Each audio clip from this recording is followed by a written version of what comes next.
आप सभी भाई बहन को नाग पंचमी की ढेर सारी शुभकामनाएं। आइए देखते हैं कि नाग पंचमी के दिन आपको अपने घर पे नाग देवता की पूजन किस तरह से करना चाहिए। आज आपको इस वीडियो में बहुत ही सरल तरीके से समझाएंगे कि पूजन आपको किस तरह से करना है, पूजा की सामग्री क्या क्या लेनी है। तो यहाँ पे आप देख सकते हैं जैसा कि थोड़ा सा गाय का कच्चा दूध, हल्दी, रोली, एक घी का दीप, थोड़ा भोग के लिए प्रसाद, और इसमें भुट्टे का लावा नहीं है तो आप भुट्टे का लावा भी रख लीजिएगा।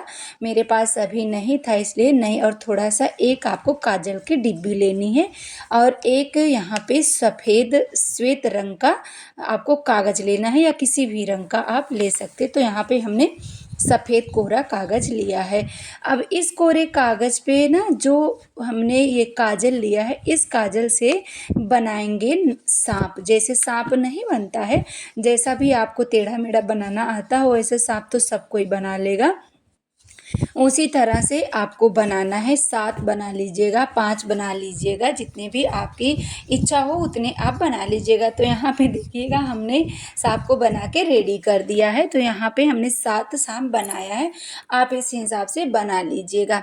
अब बनाने के बाद सर्वप्रथम आप इसे चाहे तो अपनी घर की दीवार पे चिपका दीजिएगा। हम थाली में रख के बता रहे हैं, आप इसे दीवार पे चिपकाएं, या टाइल्स है तो आप डायरेक्ट दीवार पे बना दीजिएगा। जब आप उसे साफ करेंगे तो आसानी से साफ हो जाएगा। लेकिन दीवार पे बनाएंगे ना काजल से तो छूटेगा नहीं, इसलिए आप कागज़ पे बना के चिपकाइएगा।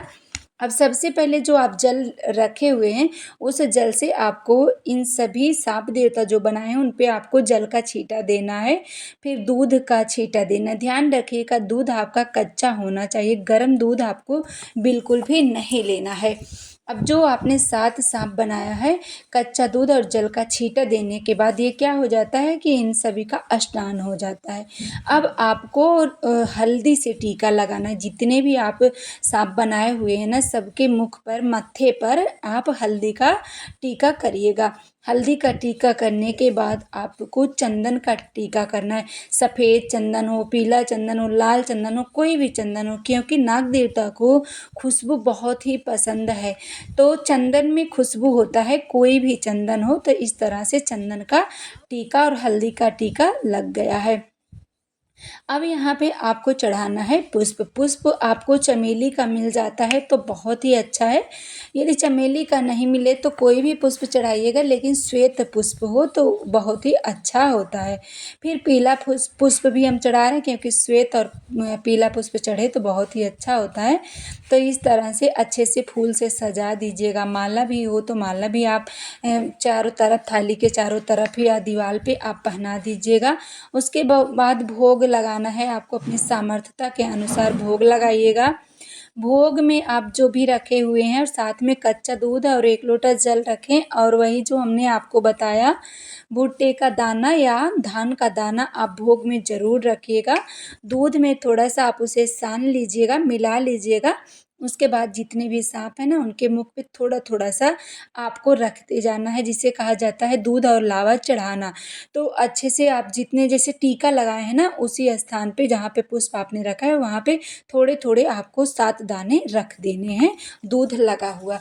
बस इतना ही करना है। उसके बाद धूप दिखाएं, एक घी का दीप जला करके आप नाग देवता का आरती करें। आरती नहीं आता है तो भी आप 7 बार इस तरह से दिए को घुमा दीजिएगा, वो आपका हो जाएगा। 7 परिक्रमा भी हो जाएगा। अब करना क्या है, उस प्रसाद को आप फेंकिएगा मत और खाइएगा मत। अब क्या करेंगे, जो आपने दीवार पे कागज़ लगाया है जिस पे आपने नाग देवता बनाया, जब आपका दीप ठंडा हो जाए तो आप उसे निकाल करके, अब थाली में है तो इसी तरह से डुबो देंगे तो ये अच्छे से पिघल जाएगा, और इसे ले जा करके किसी गमले में विसर्जित कर देंगे। नदी हो तो नदी में भी आप कर दीजिएगा। और प्रसाद आपको खाना नहीं, प्रसाद को आप अपने आसपास किसी बिल में या वृक्ष के नीचे ले जा करके रख दीजिएगा। और यदि आपको कथा सुननी है नाग देवता की तो मेरा एक चैनल है त्रिनेत्र की कथा, उसे सर्च करें और वहाँ पे आपको नाग पंचमी की अच्छी अच्छी कथाएं सुनने को मिलेंगी। तो चैनल को सब्सक्राइब करें, वीडियो अच्छी लगे तो लाइक करें।